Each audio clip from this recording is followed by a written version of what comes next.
Good afternoon, everybody, and welcome to the first of our afternoon sessions on day 3 of Operation Defend the North. This session focuses exclusively on misinformation management and public trust restoration. In light of what we know about this attack and how information is flowing, how details are flowing, there is a very, very high possibility that with ill intent, but also unknowingly, information might be spread in a way that causes more harm than what we're already experiencing. I'm joined by leaders from across Canada and North America around this table who will be discussing some critical action items that they believe that not only institutions, public or private, but even individuals may want to do at this time as we are still negotiating our way to bring power back up. I'm joined by two co-hosts taking this role for the first time. I have Graham Berry as well as Amit Chopra, and I'll be coming to them very shortly for some opening comments. But before I do that, I'm going to turn it over to Mark Dillon just to give us a little bit of a status update in terms of what we now know from Northern Horizon's power generation and what's the latest in terms of knowledge about the attack at this point. Mark, over to you. So the last we heard was Northern Horizons felt confident that they were able to isolate the malfunctioning, misbehaving equipment and that they were going to have a plan to start restoring power to the grid, starting with the primary customers, their priority one customers, they're calling them. Essentially, that's your critical infrastructure and anything that's along the way to that. So that would include things like restoring power to your wastewater and water supply facilities, to your first responders, and to your primary buildings, civic buildings and whatnot. So that is underway right now, and several locations have been restored already. This is obviously going to be something that is communicated loudly. People are going to notice that this is happening, and they're going to wonder, when is it my turn? Yeah. And so that's, I think, very coincidental timing for what's happening right now with our discussion. Thank you very much, Mark. Graham, I'm going to turn to you first. And given the nature of this attack, is there a likelihood that even malinformation can be one of the tools that are used to further escalate what the actor is looking to achieve? Yeah, definitely. I think it could be weaponized to the sense of people are going to be looking for truth in what's happening, and let's face it, they've been affected, livelihood, what have you, with this outage. So they're going to look to information that may fit their feelings or their emotions. So bad actors could be totally taking advantage of that and sending messages that don't align with what's actually happening. And we have Terry in the room. I do want to, Terry and Rachel, who have a very acute focus on this, I do want to bring them into this conversation because just so our audience knows, the Canadian Center for Cybersecurity has listed MDM, malinformation, disinformation, and misinformation as a threat, and very, very specifically. And there are very acute and distinct definitions to this. This is not just about a deep fake and, hey, spot the deep fake. There's an entire apparatus behind this. So we'll be dissecting this in as much depth as possible. Thank you, Graham, and it's a pleasure to have you here for day 3. I appreciate you jumping in for this. Amit, from your perspective, one of the things that we were talking about is I don't quite think folks realize how much pressure there is right now to control the information that's going out. And you were mentioning, as we were preparing, that in your school, for example, should a situation like this occur, there are embargoes on who can actually say something and who cannot. Can you shed some light on that? Yes, 100%. So, I mean, in any breach or any incident for that matter, especially in my business or overall, we have a dedicated response team. Everything is targeted to those certain individuals. We cannot. Information is protected left, right, and center, and that's the priority because, as you have said, it's very easy for the information to for it to be modified, and what you are trying to actually say gets modified, and what's delivered is very different from what's the original intent was. So yes, we have a critical response team, and we have a critical response communications team as well. So that communication team is equipped with what to say, when to say, and how to say. Even if they have more information, they contain certain information and only release it when the right time is there. So yeah. Thank you for that, Amit. And again, like Mark mentioned, it is very timely, not just to the purpose of this simulation and exercise, but for those of you that are watching online, you might all be aware that approximately 15 minutes ago, the Toronto Star has reported that the TDSB was hit in a potential ransomware attack targeting their testing systems. And again, the nature of the communications, what's going out, who's sending it out, are all very, very critical pieces to how we respond to an incident. And I agree with you, these don't just fall squarely in the hands of communications. We, as security folks, have to have a say in that.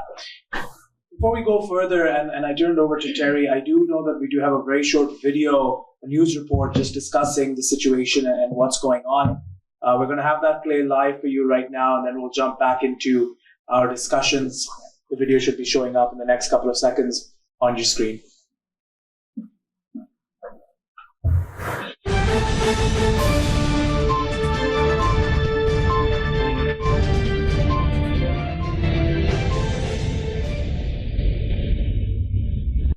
Good evening.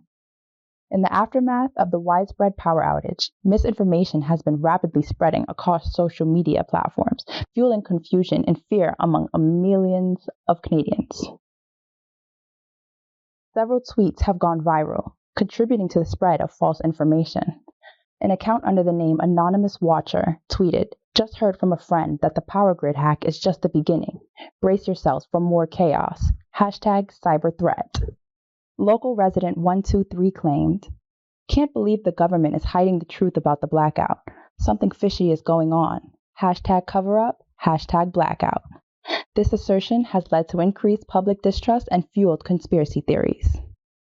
These tweets, along with others from @TexpertInsight, @RumorMillHQ, and @ConspiracyUnraveled, have amplified concerns and added to the alarm amidst the ongoing crisis. The government has released a statement urging the public to rely on verified information from official sources. They stated, "Misinformation only hampers our collective ability to respond effectively to this crisis." As the nation grapples with the aftermath of this cyber breach and misinformation surge, it's imperative for all citizens to stay informed from reliable sources, avoid spreading unverified information, and contribute to a collective effort in fortifying our cyber defenses for a more secure future.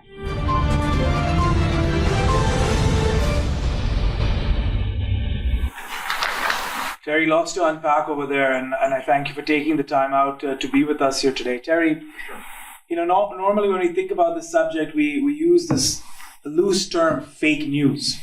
But now it's got to a point where citizens are being urged to look at verified sources, those that have power, those that have the capacity to do it. From your perspective right now, what should be top of mind for citizens around looking for verified sources and how to really make sure that the information that they're getting is factual and actionable for their good?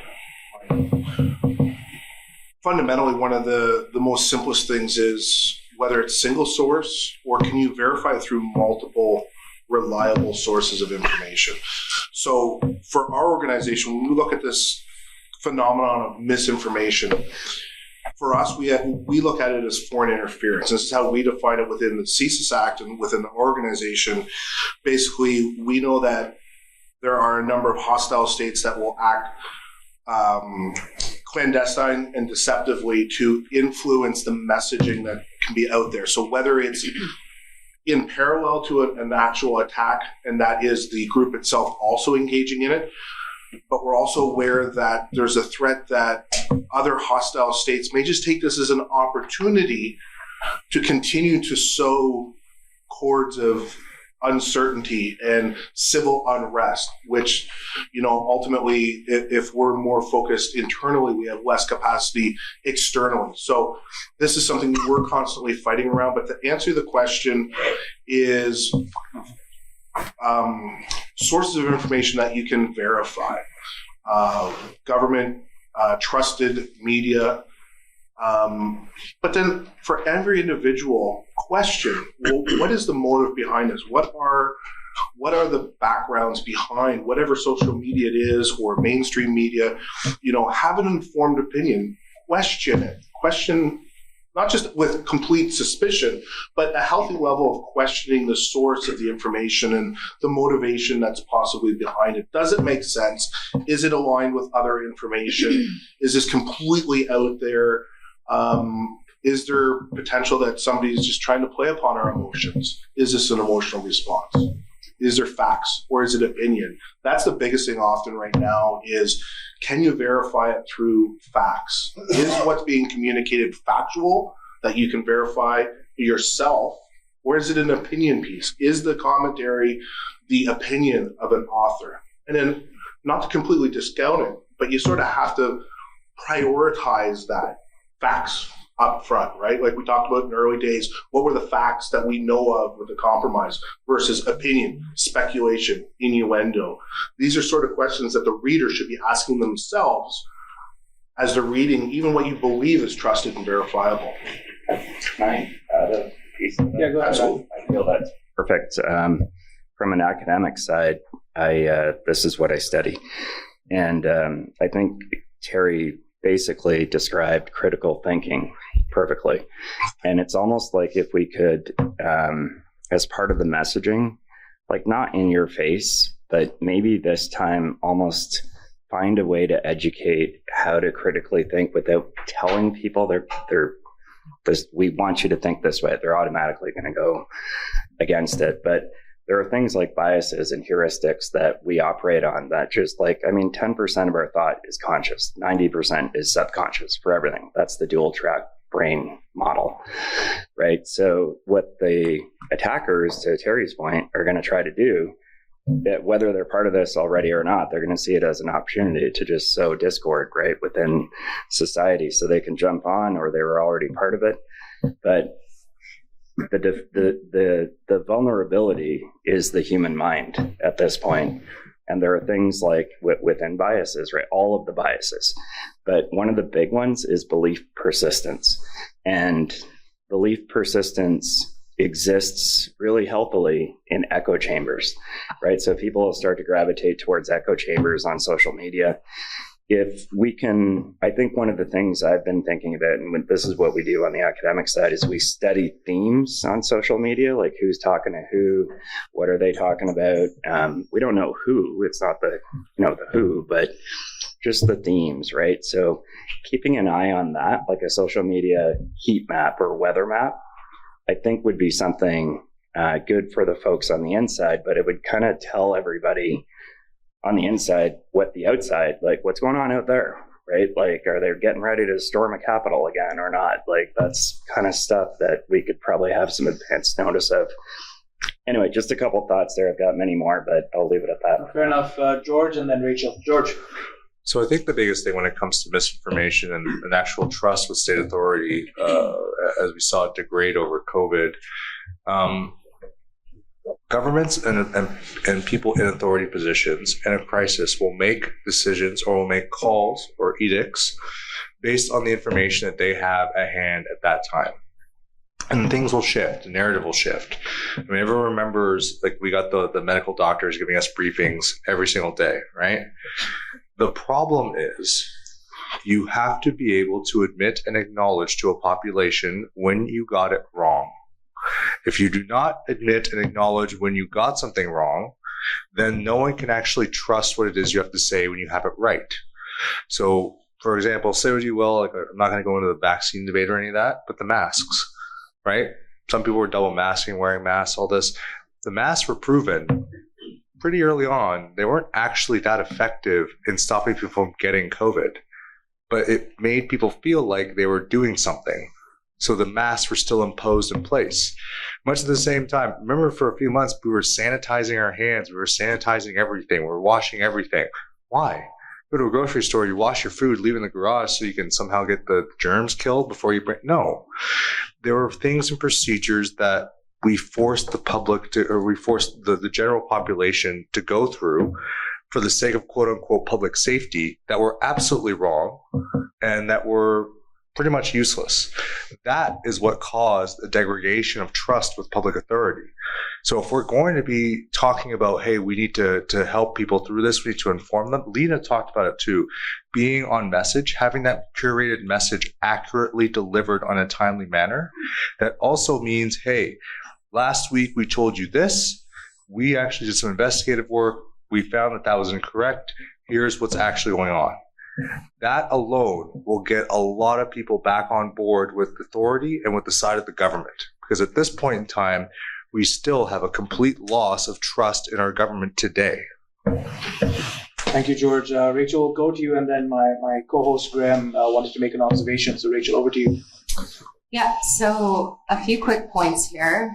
The first thing is I completely agree about the need for critical thinking in this type of situation, but we have to remember that critical thinking is a really big ask of people when they're in an emotional, heightened state of crisis.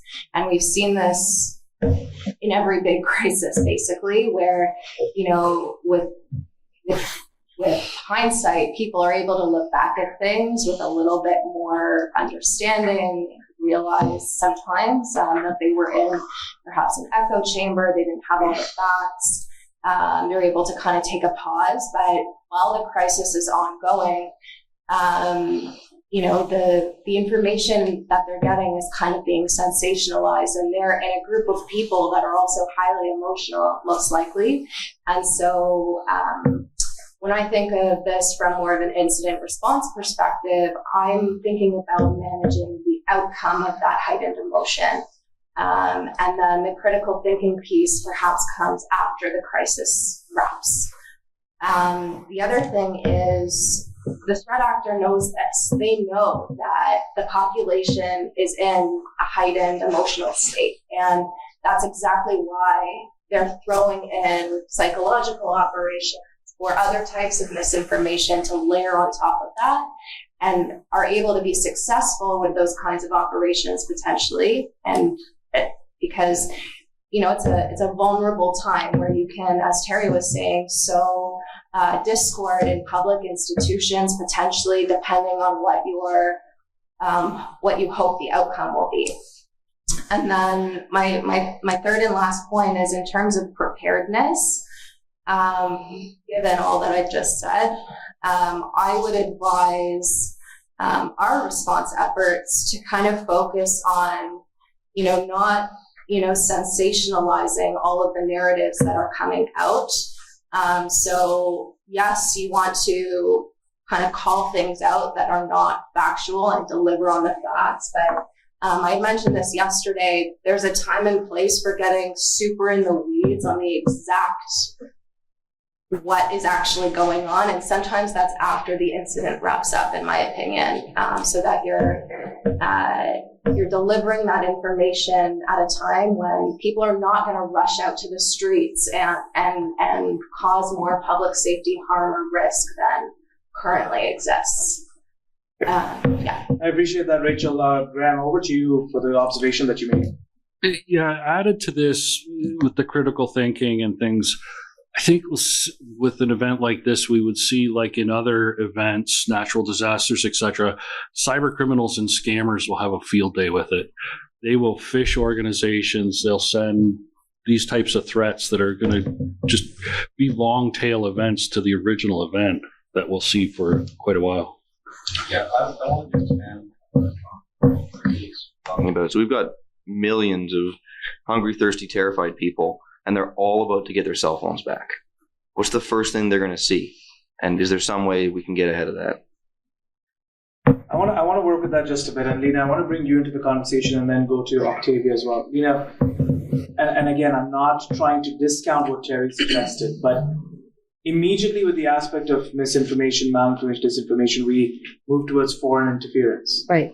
But at the same time, there are citizens, like Mark suggested, who will put out their perspective. There might be people with followings that will put out their perspective.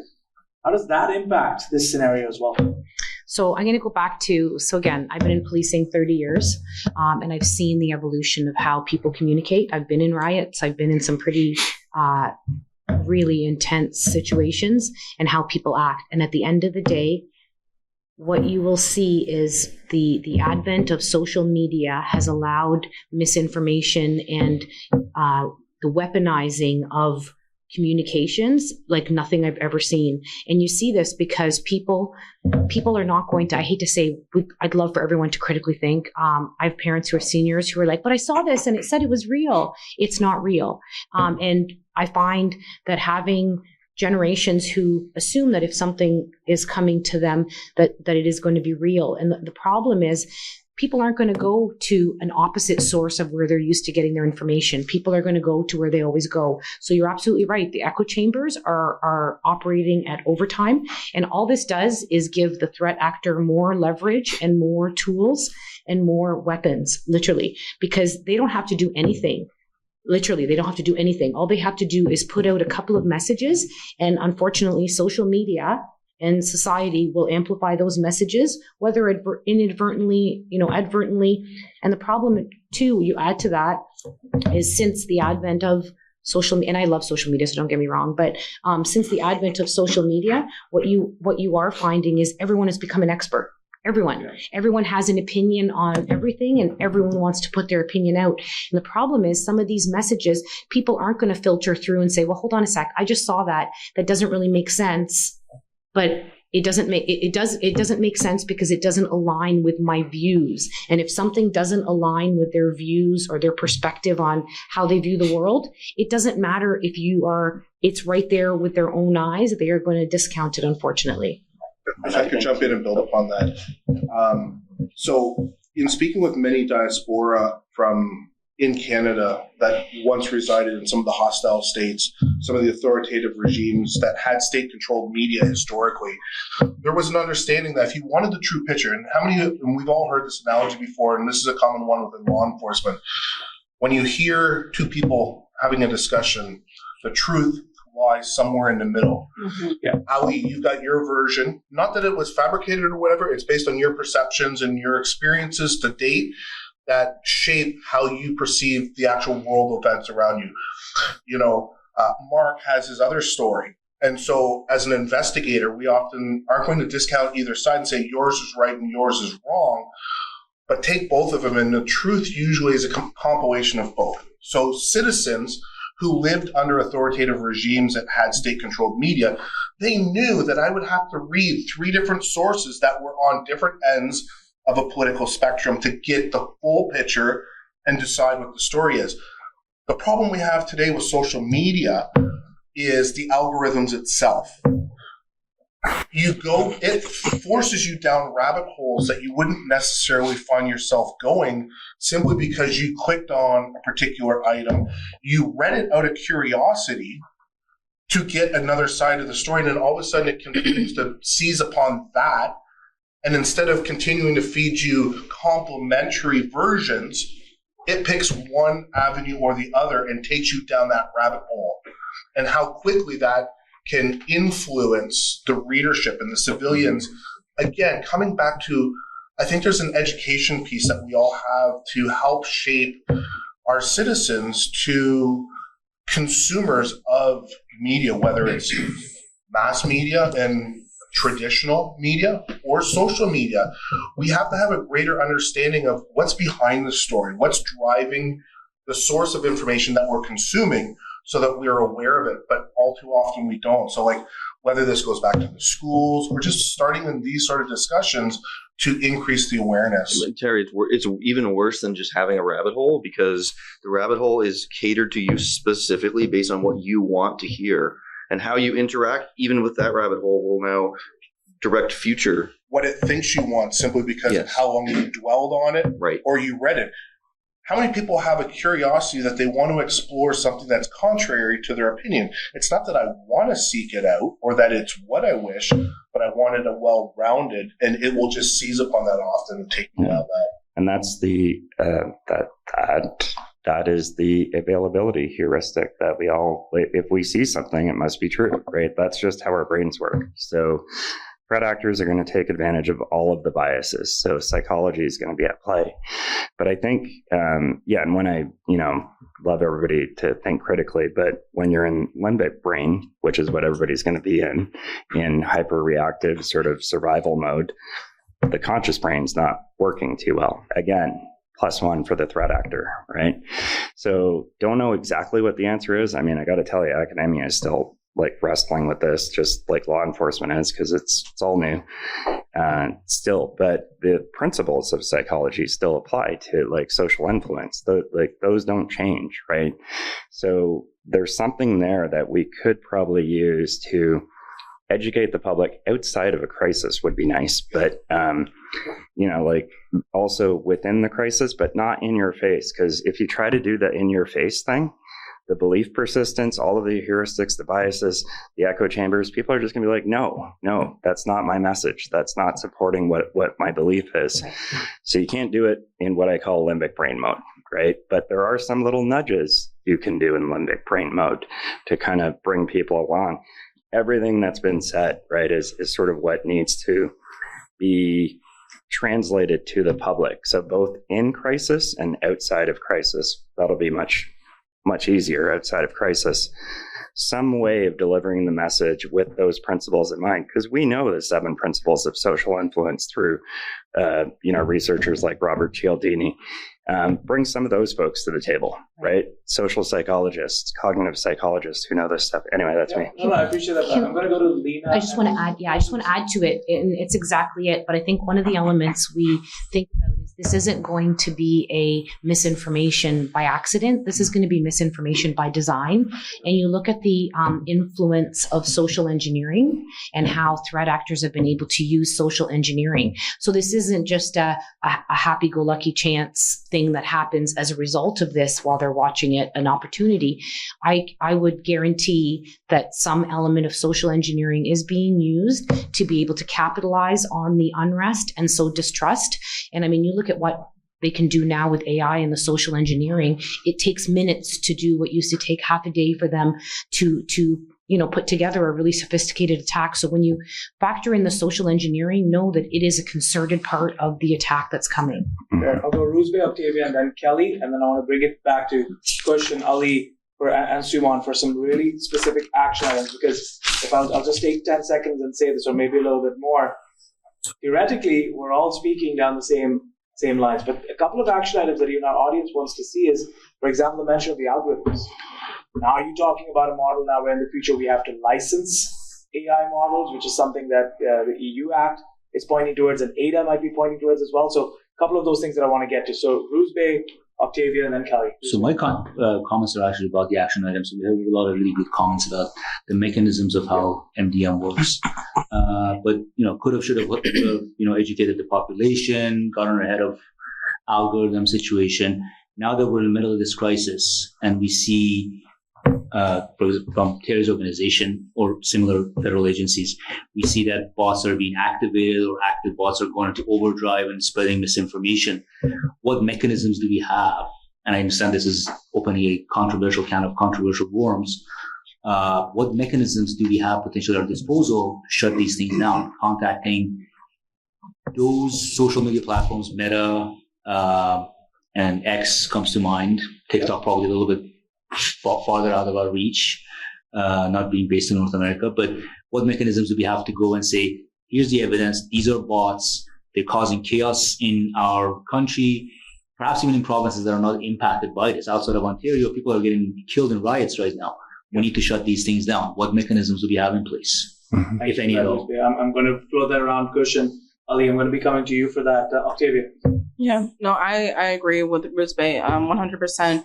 They actually have those mechanisms in place, and we saw them during the 2020 elections as well in the U.S., right, where they actually had misinformation campaigns, and if someone posted something that was misinformation, they quickly took it down or they labeled it as misinformation, right? And so there are things that are in place. One of the things that I want to kind of be mindful of is we cannot treat people as if they're unlearned, right? We can't go thinking, okay, well, just because they believe something or just because they went down a rabbit hole as if they are, they're not, not to pick on what you said, but not being critical in their thinking, right? We have to make sure that we actually have a plan.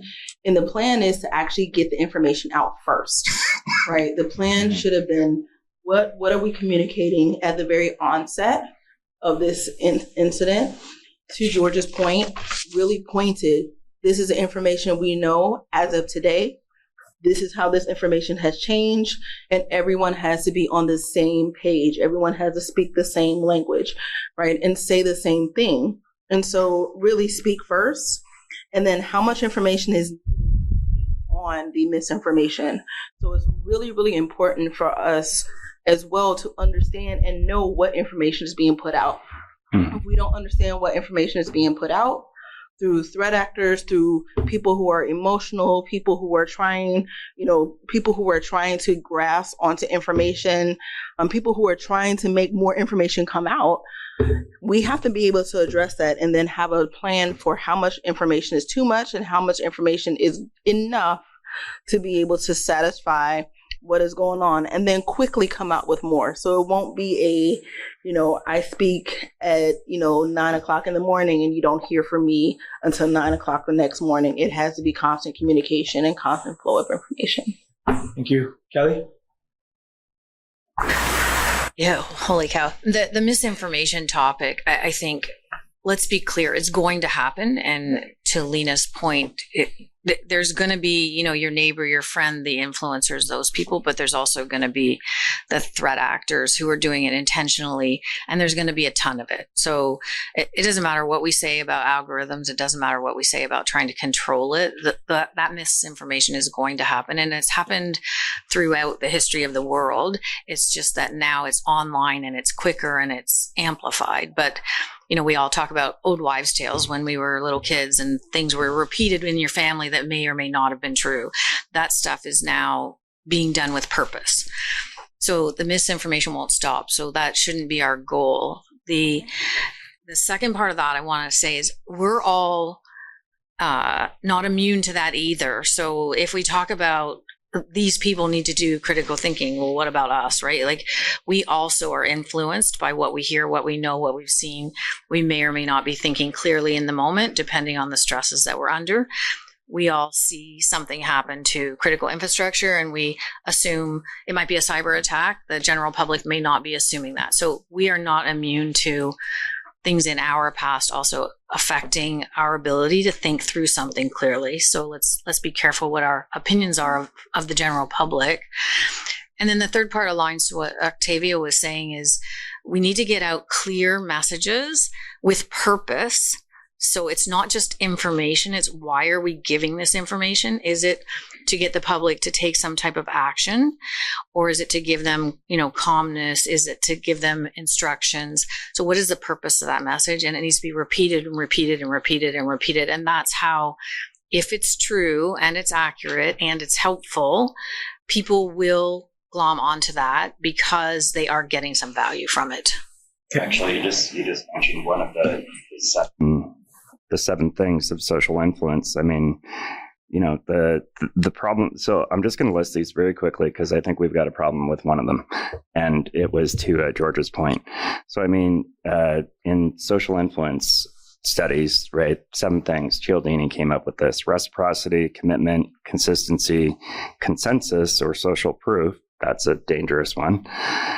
Authority, liking, scarcity, and unity. Anyway, you can pick all of these to craft your messages, and that's sort of how it's how advertising works, right? It's the same thing. It's trying to influence people on the message, but the consistency part, I think the problem we have is the authority part, right? So to George's point, we went through something, and we didn't have a lot of time to prepare for how we were going to talk to the public.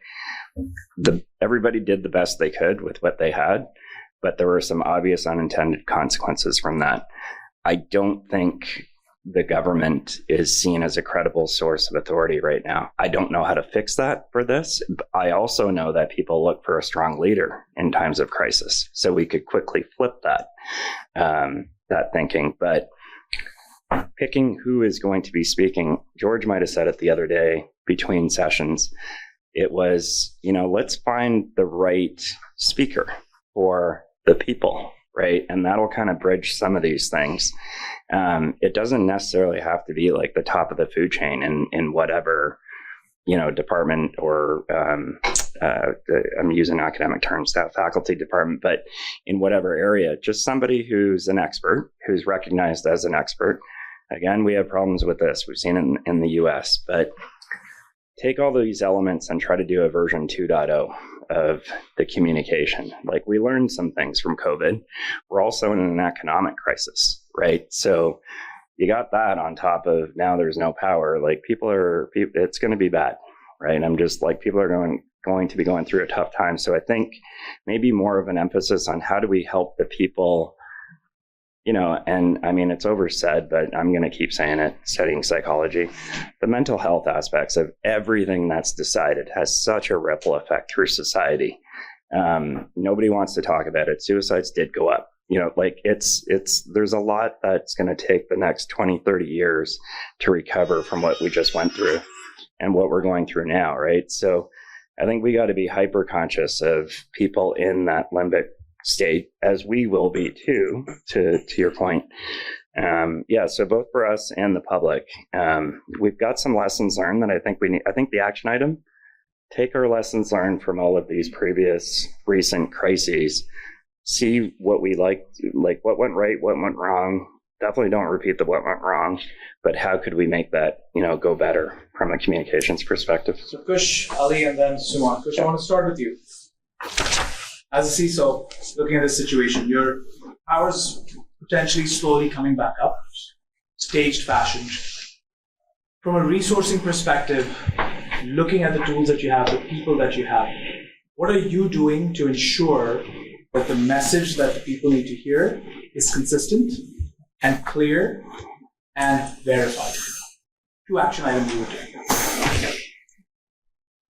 But if the power is coming back up, people will now be able to receive certain communications from us. So the first thing that you absolutely have to be dead set on being right is whatever you're going to be communicating, that first message has to be factually accurate. And what's going to happen is there's been 3 days, probably a day and a half of almost no communication or very little communication coming from the outside, meaning outside of the province. And so everyone is going to try to understand what has happened. So you always have to give a little bit of background, and you have to go through a timeline from start to existing, because getting a message saying, we're coming back up, and it might be another few days, for example, is not going to resonate well with people. They want to know what actually happened. So we give a very high timeline, step 1.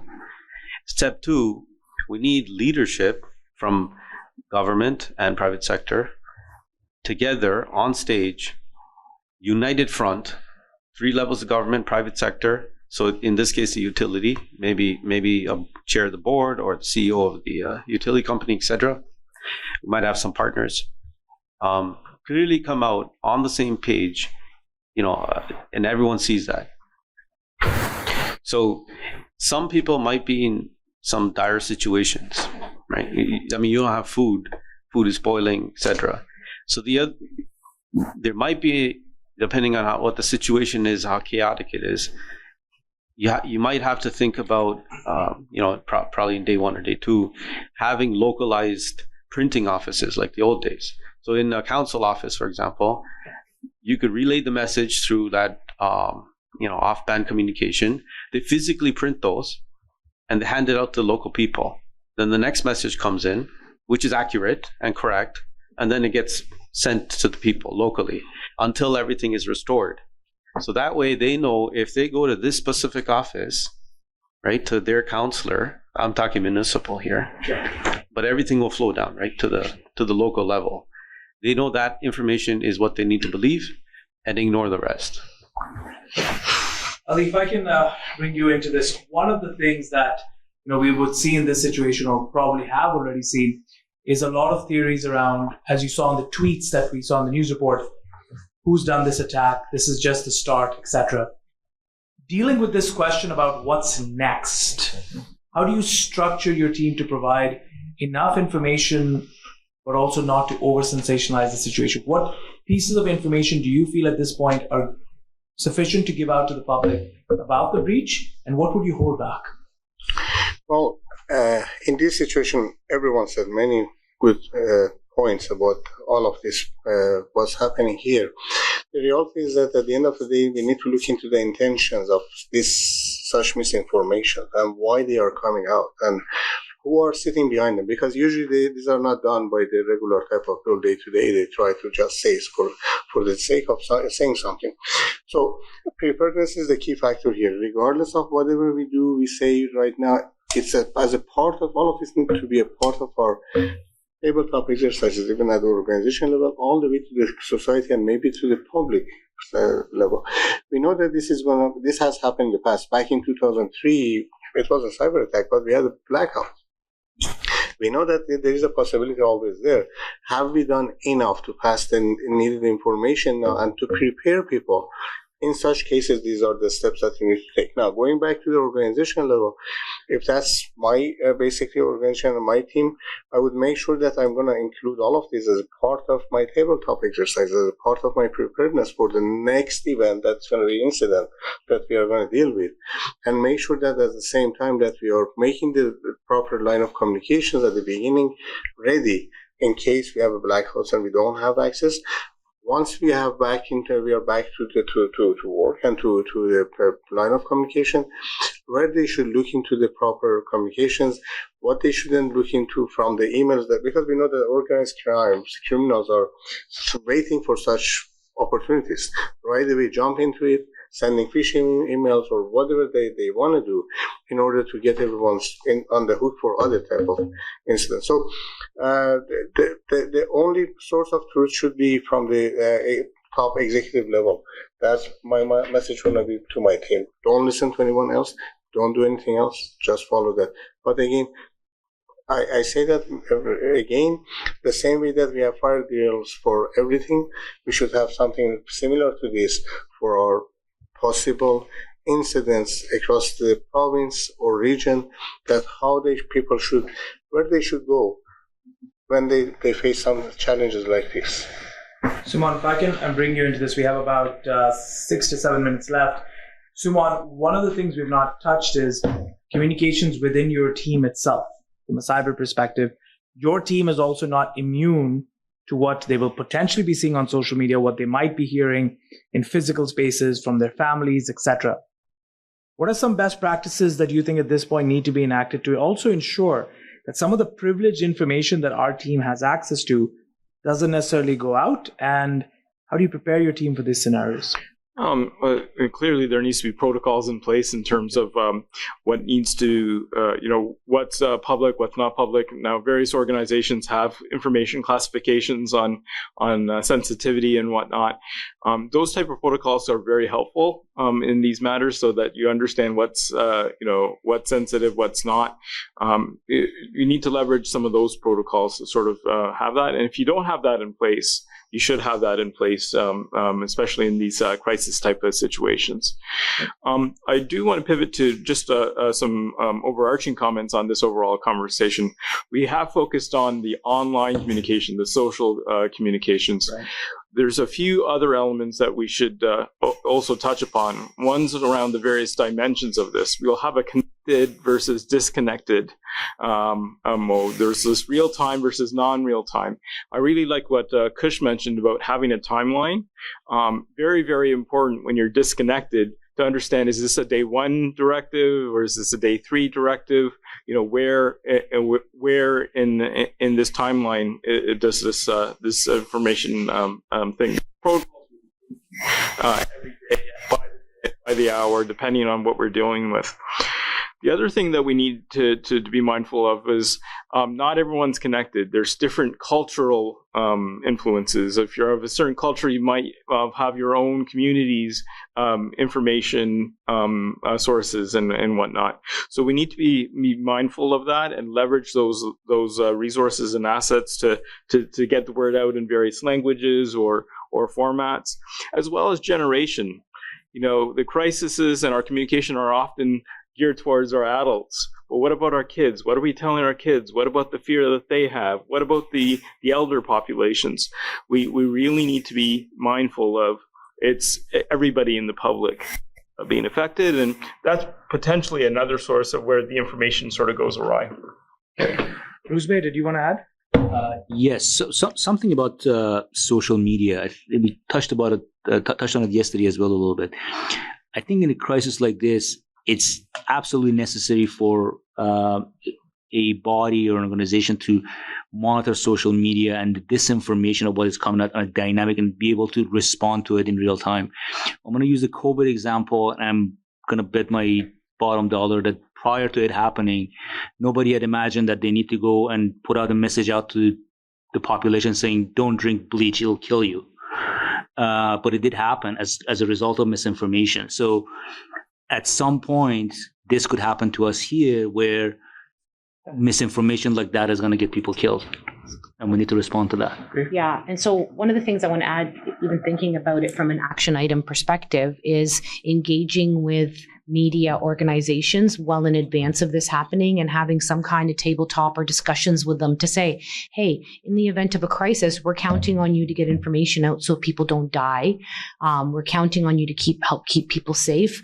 But I think, and again, sometimes to some, entities or agencies, sometimes it can be adversarial. It cannot be an adversarial relationship with the media. You need to engage the media, and it's harder a little bit with the social media if they're not stationed or here. But I think having effective relationships with media, especially some of the media entities that are still considered reliable in Canada, and having those discussions, inviting them to a meeting in advance and say, look, in the event of a crisis, you are our partner. We want you to work with us to help keep people safe, and then talk about it in a way and perhaps they have, and I would almost bet that they would have ways to reach the message of people, because don't forget, something like CBC isn't just a TV media. They also have radio. And if people have access to radio, you can actually access that. It's battery power. I mean, I know we're going old school, but we may have to. So how do you do that? Rachel, did you want to chime in? Yeah, just two quick other action items that I would add into this. The first is also on the physical security component, just looking at previous narratives that have been spun in the misinformation space. I would make sure that any government official that's taking on being the face of this incident has some sort of physical security plan for themselves, as well as people that are relevant to the victim company. And then long-term action item, I've been saying this for years, is I would love to see some sort of formal education in elementary or high schools around media training. They do this in Eastern European countries because misinformation is just a fact of life there. And I think that's something that would be phenomenal to bring here long-term. The one biggest action item that I want to say again, it's just a repeat of my last comment. If you are going to advise a recommendation that is going to dramatically impact the lives of people, or you are going to order them, for example, to stay inside, you better be on the ball on that call, right? Because as we saw in the last crisis, what actually is the case, going outside kept you healthier. Sunlight kept you healthier. Fresh air and space kept you healthier. Putting people in a prison in their own homes, which in this case we might be trying to order people to do, will drive people insane and will immediately cause distrust with the government. The instructions that we provide the populations have to be heavily scrutinized before we provide them. Davia and then Kush. Yeah, so I actually worked for a company in during the 2008 housing crisis, where the employees themselves were actually targeted by people who did not really understand what was going on in the housing market. Right. And so one of the things that we had to quickly pivot and do is to actually do training for every employee within the company that was actually that worked at the company at that time, that would people outside in the public were actually targeting. So I remember, walking in a restaurant with my company logo gym bag, and literally someone snatched my gym bag and threw it.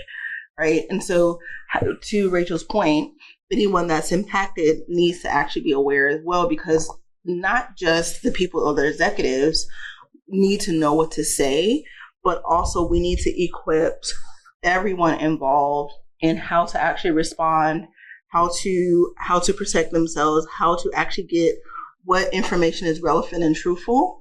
When everyone is on the same page and everyone's saying the same message, then everyone involved saying the same message, then I think that's how you start, to Kelly's point, to kind of quill some of the misinformation, because literally you're hearing it repetitively. And once you hear something 7 times, 10 times, right, it starts to set in. But once you get other information that's outside of that, and then, you don't equip the people that's impacted, that's where you lose control of misinformation. Kush, and then Terry, and then we'll come to a conclusion. Kush. So during COVID-19, with real life example to Rachel's point of physical security, we had to quickly ramp up, and we actually built a mechanism to protect some of the key leaders that were in the news on a daily basis. We were dealing with the physical threat. We worked with the Toronto police on that. And then from a digital perspective, we kind of had to come up with a new service offering, so to speak, right, within the CISO's office, where we were working with the communications teams directly, and we came up with a package where we were monitoring, let's say, digital threats. And we had the technology, the intelligence group, we had the SOC folks, we had threat hunters, hackers, etc. on our teams. So we leveraged, and forensics. So we leveraged all of that. We worked with communications, and we would produce specific reports that were indicating some sort of harm to a specific government official, and then we would hand that over to law enforcement to take the next steps. So it was a perfect example of how you can mesh and fuse together the physical world of security and cybersecurity. Terry, please. To finish off as an action item, when it comes to crisis communication and to avoid some of the pitfalls that we've seen recently, whether with various levels of government communication or whatever, building a communication strategy in crisis is not the most effective preparedness. So from an action item perspective, when we talk about effective communication, with true, accurate, helpful, all too often we see during times of crisis the requirements for the public facing folks to make a statement. And all too often there's a demand that something is put forward. And if you don't have that pre-planned outside of a crisis mode, where you've had the luxury of time to review, not be in limbic modes when we're ourselves as experts trying to draft that narrative and that communication line. So speaking to the importance of preparation, have that effective communication plan, try to foresee worst case scenarios and various different scenarios, and have a number of these communication strategies in place pre-crisis mode. The worst thing to do, I think, is to try to develop your crisis communication strategy while in crisis. One of the lines we use in my organization is you don't want to be building that plane as you're flying it, sort of thing, right? So coming back to emergency preparedness, knowing that there are all of these complex issues at play, and the human psychology, the importance of calm minds during calm times, to have that luxury of time, rationality, so that you're not under the gun, you're not under the pressure of somebody demanding, I'm going out to speak, I need to speak in 5 minutes, give me some speaking points. I want to sound truthful, I want to sound helpful, I need to, because the citizens are requiring it, so that we have that ready to go. Fair enough. Thank you for that, Terry. I'm going to go to my co-host very quickly, about a minute each. Amit, one key takeaway from your perspective. Yeah, thanks for coming, and I think wonderful discussion here. What I would say is, looking at everything, I would say I think we touched on AI very little here, and I think AI can play a very, very big part in this. If we create language models that are coming from trusted bodies and AI and ML put together to just feed off of those trusted bodies, I think we can spread a very effective message out based on that, and it has the ability to even take out the misinformation from social media. So that's one of my takeaways from this. The other thing that I was just noting down while some great discussions were happening is the traditional media needs to collaborate with social media. I don't think they both can remain in their own silos. When they interact with each other, I think that's when we can probably create a very, very effective and a legit response to something so critical. And given where we are right now in this particular crisis, if we have a unanimous and a unified message that's going out from traditional media and social media all together, with AI and ML kind of working all hand in hand together, I think we can conquer this. That's my takeaway. Graham, your thoughts? Yeah, I would echo that as well. I think the unified, clear message in a scenario like this needs to come from the top. And this goes back to pre-planned communications, and maybe this is lofty in our political climate around the globe, but to say all parties share the same message and we're all at the podium together to say, this is how we're tackling it, this is how we're doing it, and not use it as a way to gain political points, and share that message and get that across. Unified. Forming of a coalition of sorts. Something that can at times be quite wishful in our thinking. Well, I hope that all of you watching online have enjoyed this session. It's one that we don't often think about when you're dealing with a cyber incident, but one that's becoming more and more increasingly important for all of us. And thank you all at the table for supporting this session, and thank you all for watching online.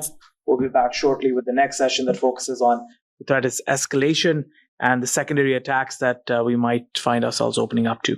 See you shortly.